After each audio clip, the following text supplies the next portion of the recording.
One of the best parts of the college football season is when that first AP poll of the year drops. It comes right before the new season begins, and it always means that the new campaign is officially here. It's fun seeing which 25 teams are ranked to begin the season, but it's also a lot of fun to criticize the AP poll as well. Although a single game hasn't been played, it's fun to argue about why a certain team is ranked so high, or why a certain team is ranked so low, or why a certain team isn't even ranked at all.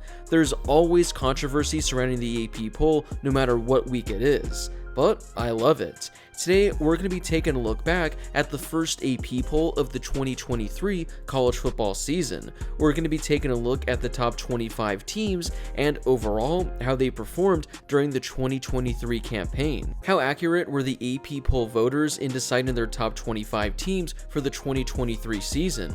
Or how wrong were they? Well, let's go and take a look. Before we get to today's video, don't forget to hit that subscribe button. If you're watching this video, odds are that you love college football, and odds are you aren't subscribed to my channel. So make sure to subscribe to one of the best college football communities here on YouTube. Before we take a look at how the top 25 fared, here are a couple of stats. There was only one team ranked inside the top 13 that finished unranked, which actually seems pretty crazy to believe. Overall, only 8 teams that were ranked to begin the year weren't ranked to finish the season. I don't have the numbers on last year's AP poll, but I feel like more than half of the teams in the initial week 1 ranking were out of it when the final rankings dropped. Alright, here's a look at the top 25 to start the season. When looking at the top 4, there's nothing really that stands out because all 4 of these teams were in playoff contention until the final week of the college football season. LSU began the season ranked number 5, and although they weren't in the playoff discussion in the final week of the year, they still had a really good season, and they finished the year ranked inside the top 15. The first stud of this AP poll comes in number 6 with USC. Remember earlier how I mentioned only one team ranked inside the top 13 to begin the year fell out of the rankings? Well, unfortunately, that's the Trojans. There was a lot of hype surrounding USC, and for good reason. I mean, the year prior, they were on the verge of being a college football playoff team, but they were returning a lot of talent, and Caleb Williams, the reigning Heisman Trophy winner, was going to be back for the Trojans. Things started out great for USC as they won their first 6 games of the year, but after their road game at Notre Dame, their season completely did a 180, as they lost 5 of their final 6 regular season games, finishing the regular season 7-5. Considering they were ranked number 6 to begin the season, you can make the case that the Trojans were the most disappointing team in all of college football this year. When you take a look at teams ranked 7 through 13, there's nothing that really stands out here at all. Florida State finished the season ranked number 6, and they went undefeated during the year. Penn State ended up winning 10 games, and they finished the year ranked number 13 in the final AP poll. Clemson's season got off to a rough start, and they were 4-4 through the end of October, but they finished their season winning their final 5 games. Overall, they finished the season ranked number 20, and I guess considering they began the year ranked number 9, that's a disappointing season, but still, they didn't fall too much. You look at Washington and Texas, who were ranked back-to-back to begin the year at 10 and 11, and well, both those teams reached the college football playoff.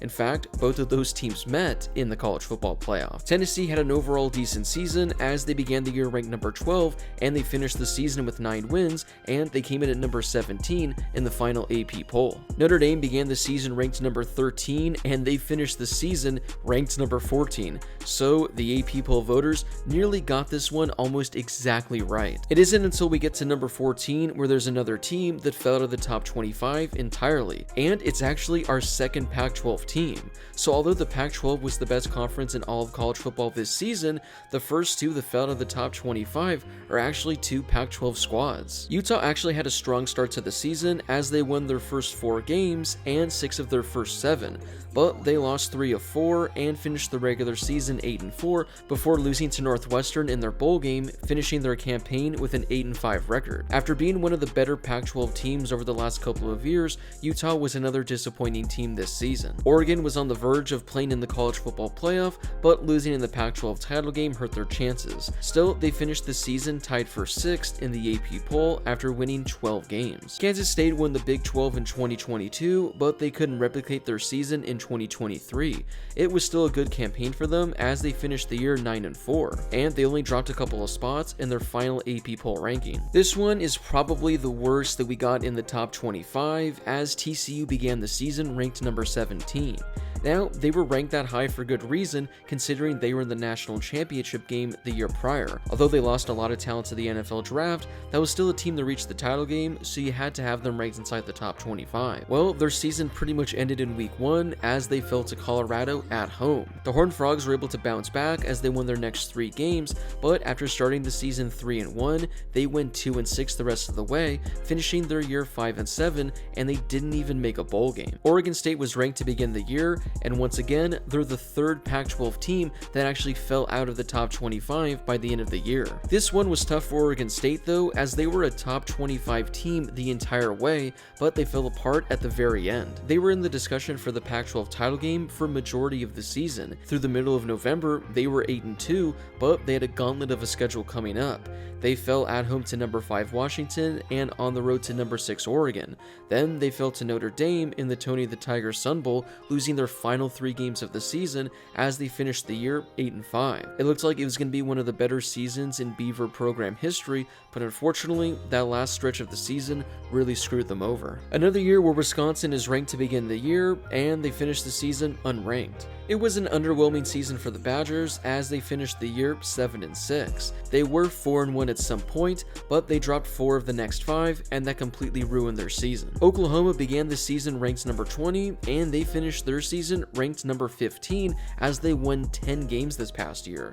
Early on, it was looking like they'd be a potential playoff sleeper, but they dropped a couple of key games, and they finished their season playing in the Alamo Bowl. Still, it was a very impressive season for the Sooners as they won 10 games in a year that probably not that many people pegged them to win 10. I know earlier I talked about TCU probably being the biggest bust on this list, but you could also make the case that North Carolina fits that mold as well. They began the season ranked number 21, and a lot of people had them as a potential ACC champion. And it looked like that was the direction they were headed. They began the season 6-0, and they were making a legitimate playoff push. But at the end of October, they dropped back-to-back games, including losing 5 of their final 7 contests, finishing the season 8-5. Texas A&M was ranked to start the season, and I'm still trying to figure out why that was the case. I think back when the initial AP poll dropped, and I did my video talking about the rankings, one of my talking points was why the hell was Texas A&M ranked? I get it, they had a really good recruiting class, but they did nothing in prior years to warrant them being a top 25 team. Well, that went just about as expected as they finished the season ranked 7-6